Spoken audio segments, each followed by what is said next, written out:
चलना ना भारी हो रहा है, एक तो हाइट इतनी है, ठंडी, दूसरी चीज सांस फूल रही है बहुत ज्यादा। तो ज्यादा बोलेंगे नहीं, ज्यादा भागम दौड़ नहीं करेंगे, एक जगह से सेटल डाउन होते हैं, फिर आपको बताता हूँ माउंट एवरेस्ट के बारे में। ठीक है जी, आ जाओ। डस्टबिन देखो भाई, यहाँ पे कितने सारे ऑक्सीजन सिलेंडर है, मतलब कितने लोग यूज कर रहे हैं, देखो सबके सब यूज कर रहे हैं भाई। यहाँ बर्फ है, थोड़ा ध्यान से पैर ना फिसल जाए। ग्लव्स पहनने पड़ेंगे, लग रहा है बहुत ज्यादा ठंड हो रही है भाई। सही में अब तो ज्यादा ही तेज हवा चलने लग गई। चील्ड हो।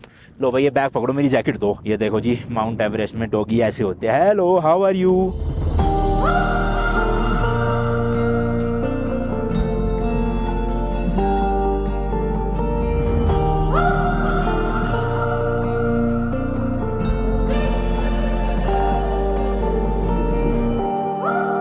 2 windy. So that's the best camp here. Okay. So from here we can take photo. No? And yeah, we can. Okay. सूरज बिल्कुल गायब हो चुका है, हवा बहुत तेज है, चलने में सांस फूल रही है बहुत बुरी तरह से। बट फाइनली हम लोग पहुंच गए हैं भाई माउंट एवरेस्ट बेस कैंप। ओ गॉड, सही में भाई यकीन सा नहीं हो रहा। मेरे पीछे आप देख सकते हो इधर से माइटी माउंट एवरेस्ट दिख रहा है, वो देखो भाई। सही में यकीन सा नहीं हो रहा, यहाँ खड़ा हूँ। आओ थोड़ा और पास चले।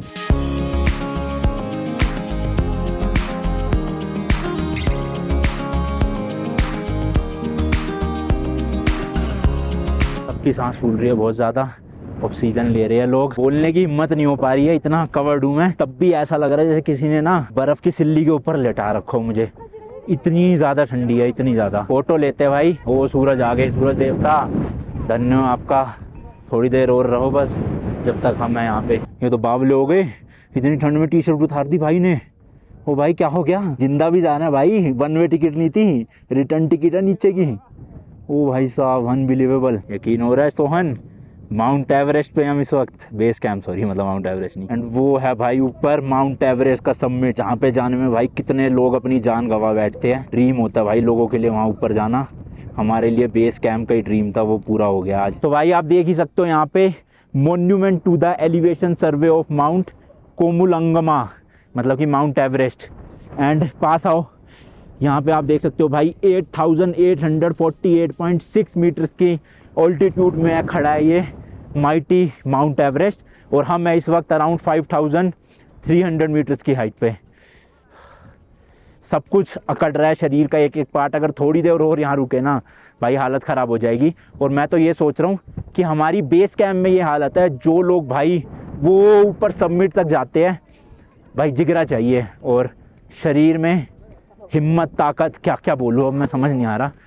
सोच के तो मैं आया था कि बहुत कुछ बोलूँगा यहाँ पर, बट बोला नहीं जा रहा, सब कुछ भूल चुका हूँ। तो मैं कोशिश करूँगा वॉइस ओवर में आपको चीज़ें बताऊँ माउंट एवरेस्ट के बारे में। बट 1856 में ना जब इसको फर्स्ट टाइम मेजर किया गया तो ये थी 8840 मीटर की। देन 1955 में ना वापस से इसको मेजर किया गया और इसकी हाइट को एडजस्ट करके बताया गया 8848 मीटर। बट भाई नेपाल ना अभी तक इसकी हाइट को 8840 मीटर ही ऑफिशियली डिक्लेयर करता है, जबकि चाइनीज गवर्नमेंट जो है वो 8844 मीटर बताती है। अच्छा, माउंट एवरेस्ट जो है ना भाई वो 60 मिलियन ईयर्स पुराना है, बताओ। और साथ ही साथ ना हर साल 44 मिलीमीटर से जो है वो बढ़ता रहता है, क्योंकि भाई जो टेक्टोनिक प्लेट्स होती है ना वो कॉन्टिन्यूसली शिफ्ट होती रहती है, जिसकी वजह से वो हिमालयस को ना अपवर्ड्स पुश करती है। अच्छा, एक इंटरेस्टिंग फैक्ट बताता हूँ भाई कि पूरी दुनिया में जाना जाता है कि माउंट एवरेस्ट जो है वो सबसे टोलेस्ट माउंटेन है, बट ऐसा नहीं है भाई। एक और माउंटेन है जिसका नाम है माउना किया, जो भाई 10,200 मीटर टोल है। बट फर्क इतना है कि जो माउना किया है ना वो ज्यादातर उसका पार्ट ना बिलो सी लेवल है, जिसकी वजह से माउंट एवरेस्ट जो है ना वो highest peak in the world है अबव सी लेवल। बट वैसे आप जनरली देखोगे ना तो सबसे भाई टोलेस्ट जो है वो माउना किया है, 10,200 मीटर का, भाई साहब इनसेन। अच्छा चलो, माउंट एवरेस्ट का जो नाम है ना उसके बारे में भी थोड़ी बात कर लेते हैं। एवरेस्ट को ना फर्स्ट टाइम रिकॉग्नाइज किया गया था 1841 में बाय सर जॉर्ज एवरेस्ट, और उस टाइम पे इसका नाम रखा गया था पीक 15। देन 1865 में ना इसका नाम माउंट एवरेस्ट रखा गया in honour of sir George Everest. बाकी एवरेस्ट को ओरिजिनली भाई सागर मत्था भी कहा जाता है नेपालीज में, जिसका मतलब होता है गॉडेस ऑफ द स्काई। और जो तिब्बत के लोग हैं इसको चोमुलुंगमा बोलते हैं, जिसका मतलब होता है गॉडेस मदर ऑफ माउंटेन्स। अच्छा, अगर आपको माउंट एवरेस्ट की चढ़ाई करनी है ना तो 50,000 यूरो से 70,000 यूरो तक खर्च करने पड़ सकते हैं, यानी कि अराउंड 70 लाख रुपए भाई। अब वैसे तो देखो भाई 5,000 से ज्यादा लोग एवरेस्ट पे चढ़ चुके हैं, बट मोस्ट सक्सेसफुल समिट्स का जो रिकॉर्ड है ना भाई वो है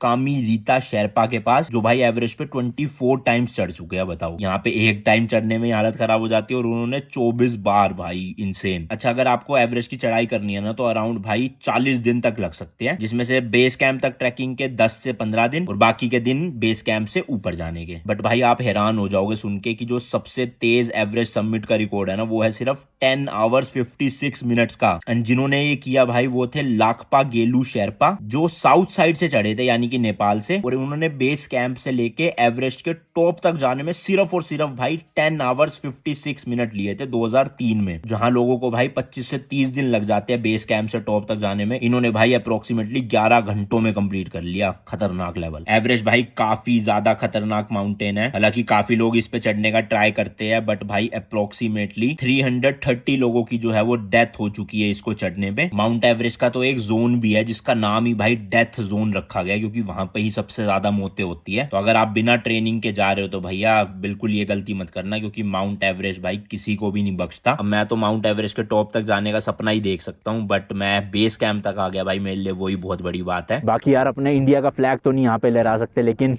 जय हिंद, वंदे मातरम। भाई आखिरी बार देख लेते हैं माउंट एवरेस्ट को, फटाफट से निकलते हैं यहाँ से। कहीं मैं अभी तक यकीन नहीं हो पा रहा मैं भाई माइटी माउंट एवरेस्ट के सामने खड़ा हूँ। हवा की बर्फ जैसी चील्ड हवा मुंह पे पड़ रही है, बट इस नज़ारे के सामने सब कुछ खत्म है भाई, सब कुछ।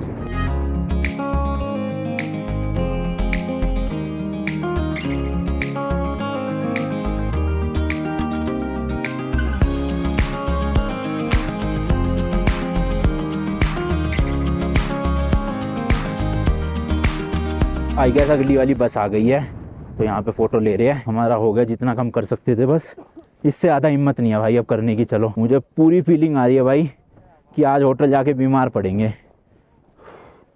क्रेजी यार, क्रेजी एक्सपीरियंस। वापस से एक बार देख लो भाई माउंट एवरेस्ट को, ये रहा सामने।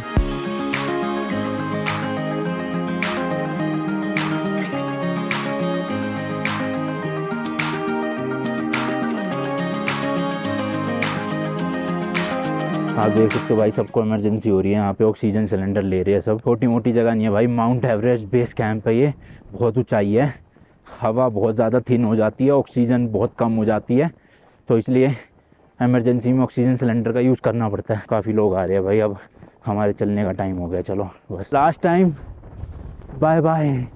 हाँ हाँ हाँ हाँ भाई देखना, बड़े बड़े ऑक्सीजन सिलेंडर ला रहे हैं लोग, ये देखो बैग में डाल डाल के।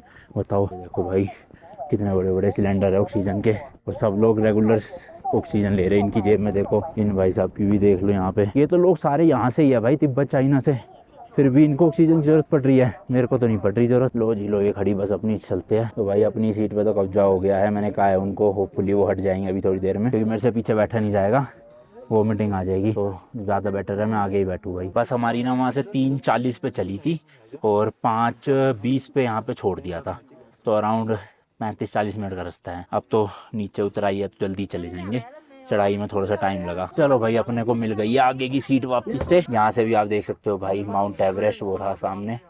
क्या क्रेजी लग रहा है ना भाई, दिखने में ये छोटा लग रहा होगा बट भाई बहुत बड़ा माउंटेन है।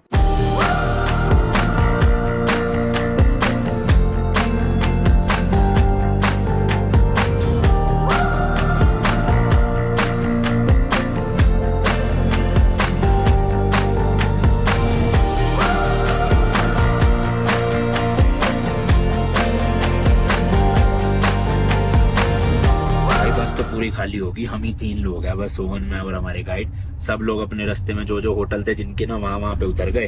हमें तो बस स्टैंड तक ही जाना है पूरा, क्योंकि गाड़ी अपनी वहीं खड़ी है, तो बस पहुंचने ही वाले हैं। जाते वक्त देखो कुछ इस तरह का नजारा आ रहा है, और जब हम उधर जा रहे थे तो पूरा बर्फ वाले पहाड़ दिख रहे थे बैक साइड में। यहाँ पर मजेदार था भाई, ओवरऑल एक्सपीरियंस काफी अच्छा हुआ, इतनी कोई दिक्कत नहीं हुई, मतलब हो गया बिना ऑक्सीजन सिलेंडर के काम अपना। जी लो बस अड्डा आ गया, कापा सेड़ा वाली सारी सवारियां उतर जो फटाफट से यहाँ पे, जिनको भी उतरना है।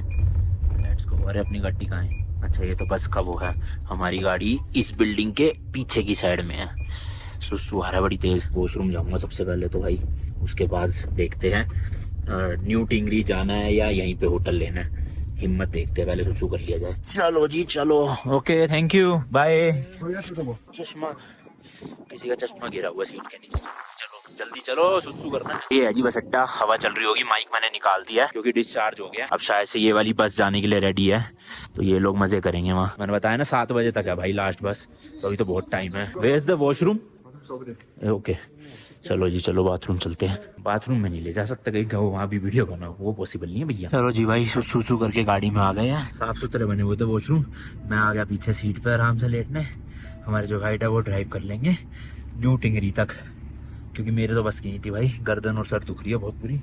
और अभी 1.5-2 घंटे का रास्ता है कम से कम यहाँ से, तो मैं रेस्ट मारूंगा थोड़ा सा, तब तक पहुँच जाएंगे मस्त। क्यों भाई सोहन, सही बात है।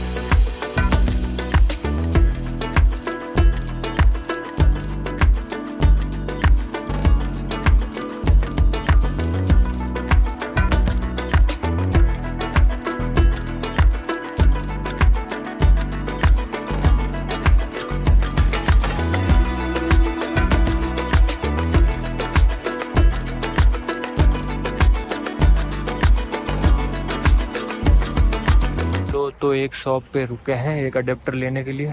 चलो देखते हैं यहाँ मिलता है या नहीं मिलता। बाहर बहुत ठंड हो रही है।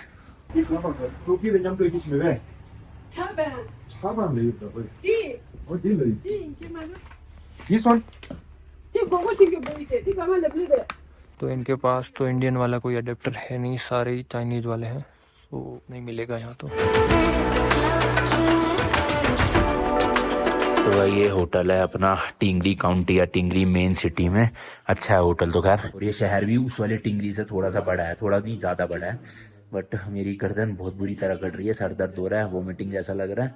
बट हमारे गाइड ने आज गाड़ी चला ली भाई, तो मेरी टेंशन खत्म हुई। मैं तो आराम से पीछे लेटा हुआ था। तो अभी चेक इन कर रहे हैं फटाफट से, फिर सामान लेके चलते हैं सीधा रूम पे। ऊपर पता नहीं यार, पता नहीं व्लॉग करूंगा या नहीं, क्योंकि कल वाला व्लॉग भी मैंने एंड ही नहीं किया था, हिम्मत ही नहीं हो पाई थी। तो भाई ये रूम के प्राइसेस लिखे हुए, स्टैंडर्ड रूम हमने लिया है 380 येन का। बट अभी विंटर सीजन है तो देख रहे हैं क्या डिस्काउंट बेस्ट हो सकता है, क्योंकि टूरिस्ट नहीं होते भाई विंटर सीजन में, तो अच्छा खासा डिस्काउंट मिल जाता है। और 1 येन 12 रुपए का चल रहा है इंडिया का, तो कन्वर्ट कर लेना। तो जी ये रूम है, ये बाथरूम है भाई साहब। ओहो जकूजी लगा हुआ है, क्या बात है यार। पर हमें तो नहाना ही नहीं है, अलाउ नहीं है अभी नहाना हाई ऑल्टीट्यूड की वजह से। 2 बेड लगे हुए हैं, हीटर लगा हुआ है और ब्लैंकेट भी इलेक्ट्रिक वाले है, तो बढ़िया हो गया काम। 380 का प्राइस लिखा था, हमने 200 बोला था, बट 240 में डील बनी, यानी मोटा मोटा आप लगा लो 2600 रुपए के आसपास का। तो ठीक है यार, मतलब अभी तक हम जितने भी दिन चाइना में या तिब्बत में यहाँ रहे हैं ना, तो ऑलमोस्ट आप लगा लो 2500 से 3000, मतलब 3500 का मैक्स रूम लिया हमने, उससे ज्यादा नहीं लिया। एक जगह तो 2200 का भी लिया, आज 2400 का।